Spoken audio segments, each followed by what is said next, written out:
Hello दोस्तों, पौराणिक कहानियाँ इस YouTube चैनल में आपका स्वागत है। कहानी पसंद आए तो लाइक और सब्सक्राइब करना ना भूलें। तो चलिए कहानी की शुरुआत करते हैं। जितिया की व्रत कथा। जितिया की कथा इन हिंदी। सालों पहले नर्मदा नदी के ठीक पास कंचनबटी नाम का एक नगर बसा हुआ था। वहाँ राजा मलयकेतु का शासन था। कंचनबटी नगर के पास में ही एक रेतीली बालूहटा नामक जगह थी, जिसके पास में एक बड़ा सा पेड़ था। उस पेड़ में एक चील रहती थी और नीचे एक गीदड़। दोनों में गहरी दोस्ती थी। एक दिन दोनों ने सोचा कि सारी महिलाएं जितिया व्रत करती हैं, तो क्यों न हम भी कर लें। इसी सोच के साथ दोनों ने ठान ली कि अब वो भी इस व्रत को करेगी।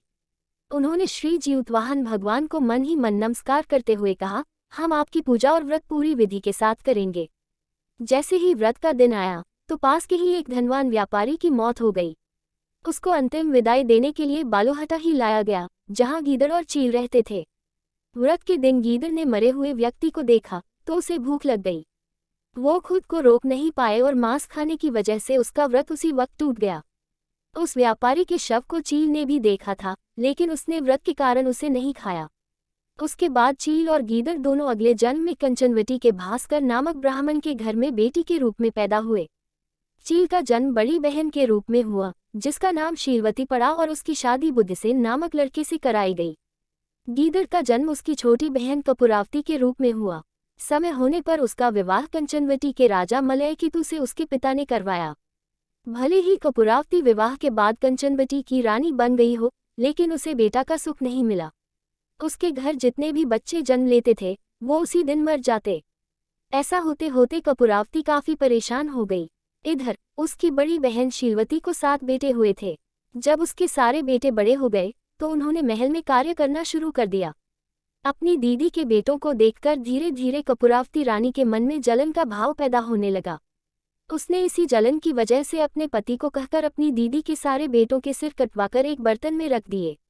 उन सभी 7 बर्तनों को कपूरावती ने लाल रंग के कपड़े से ढक दिया और अपनी दीदी शीलवती के पास भिजवा दिया। भगवान जीउतवाहन भी ये सब देख रहे थे। उन्होंने रास्ते में ही सभी 7 भाइयों के सिर को धड़ से जोड़ा और अमृत पिलाकर जिंदा कर दिया। फिर सभी भाई अपने घर चले गए और उन बर्तन में भगवान की कृपा से फल भर गए।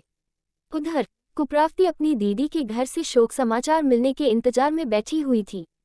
जब कोई संदेश नहीं आया तो वो खुद ही शीलवती के घर चली गई।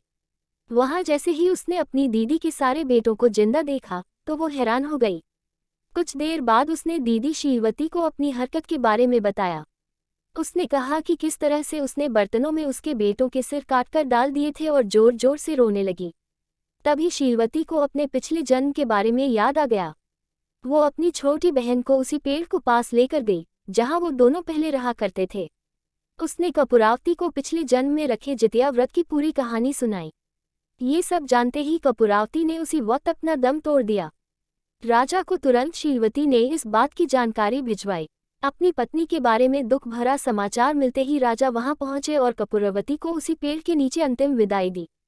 कहानी से सीख। बुरे कर्म कभी भी पीछा नहीं छोड़ते। गलत कामों की सजा को भोगना ही पड़ता है।